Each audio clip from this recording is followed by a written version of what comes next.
Why, hello there, warlords and pacifists alike. Shams Nelson here from Pen and Blade.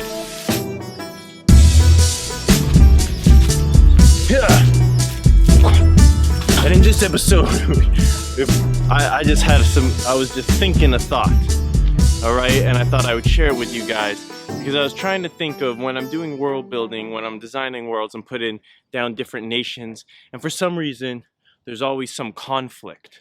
Alright, wait, hold on a second.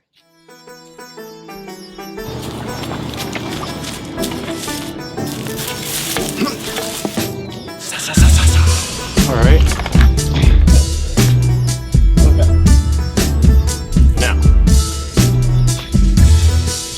as I was saying, there's always some conflict between these nations, because if not, then this world is peaceful, and apparently that lacks interest because all of our stories are based around conflict, which is an interesting notion in and of itself, but that's for another video, I suppose. What I'm getting at here is I think I've broken it down into, and clearly these creatures agree with me, I've broken it down into three different categories or reasons that nations go to conflict with each other based on real world stuff, but I'm trying to apply this to fantasy, so that's where my mind will be. But I think this is just, I think it's a comprehensive list, but if not, if you think of some other form of conflict that two nations could, or other reason two nations would come into warlike conflict, I'm particularly talking about martial conflict, then let me know in the comments below. Let's get started. Number one! The first reason is the one reason I think is probably a good reason to kill another human being over. I mean, maybe not a great reason, but an understandable reason, and that is scarcity of resources. If you guys have to eat and they have to eat, there's just not enough food to go around, then someone's gonna die one way or another, and I think it's better that the warriors, let's say the warriors, those willing to die, those ready to die out on the battlefield swiftly and honorably, hopefully, rather than, you know, families starving at home over an extended period of time. Let's move on to number two. I got this idea when I was watching a movie called The Final Destination, which is very loosely based on a possibly paranormal phenomenon triggered by military experimentation called the Philadelphia experiment. What I took away from this movie is that, and it makes sense because I could see myself in that same situation, is that militaries want to go to war. And I've heard this before. If you're in the military and you signed up, especially if you sign up of your own accord, which is like a lot of militaries are volunteer these days, or even conscription, but like you have a sense of pride or the warrior spirit, you know what I mean? Then you're not gonna want to look like, all right, let me put this another way. These people, their primary profession on their resume is butt kicker. All right, they kick butt. That is what they're trained to do. They wake up from morning to evening. Their regimented lifestyle is designed around the idea that we need to kick butt the hardest. Well, if you're spending all day working on something, if I'm learning all day learning how to like paint, and then what, I'm never gonna paint a picture? I'm watching YouTube tutorials all day, I'm learning, maybe I'm doing the exercises, swatches, I'm practicing my brush strokes in the air, I'm doing everything, but I'm never actually gonna paint a painting.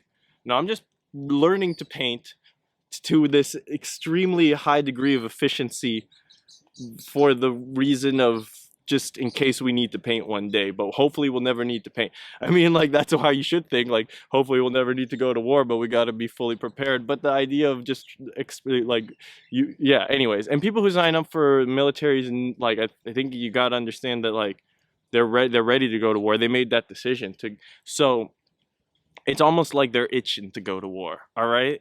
And I think that would be the same, and especially if there's something that like there is worth going to war about. Maybe someone did something to your country that wasn't cool, your nation, your peoples, the Elven Empire, you know? That's a second reason that if you have a military, you're gonna want to use it. If you have a cool toy, you're gonna want to play with it. Let's move on to number three. This one is a very overarching idea, but it covers a lot of things, and that's ideology. Going to war for ideology. Ideological reasons, and that can be religious, political, but even an ideology of like if dragons had an ideology of like humans are food, you know, that's what they believe. They believe that humans are food, so they act in the world in a way that reflects that, and that causes conflict and war. Ideology could be anything, man, but I guess usually ideology in a warlike scenario has a figurehead, so that's an interesting thing. They're usually going to be a leader, whether that's a good or evil or whatever, is going to be one person who kind of represents the ideology, is the personification of that ideology. So that's an interesting way to develop characters, villains, and other things. You can think of like, okay, what does he represent? Courage. And then you create a human being that is the personification of courage itself. And then you have people follow that because they're not following the person, they're following courage. They're following this, that they want to believe that that will prevail, so they're going to help that ideology so that their own mind can rest assured that yes, courage will prevail. I don't have to be courageous, I just have to know that it prevails. Then the other side of it is the dark side, you know, the ideology of like superiority or domination, like we shall be the ones to conquer we're the best, you know what I'm saying? And then you say, so we got to make sure everyone else knows we're the best, because we have to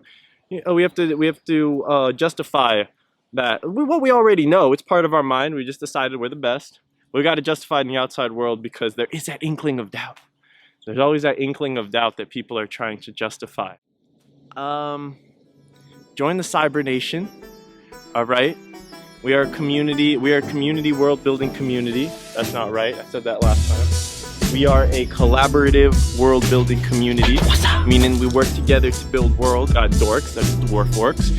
Anyways, whatever. You're going to have to come into the Cyber Nation and check it all out. Peace, God bless, and stay fantastic.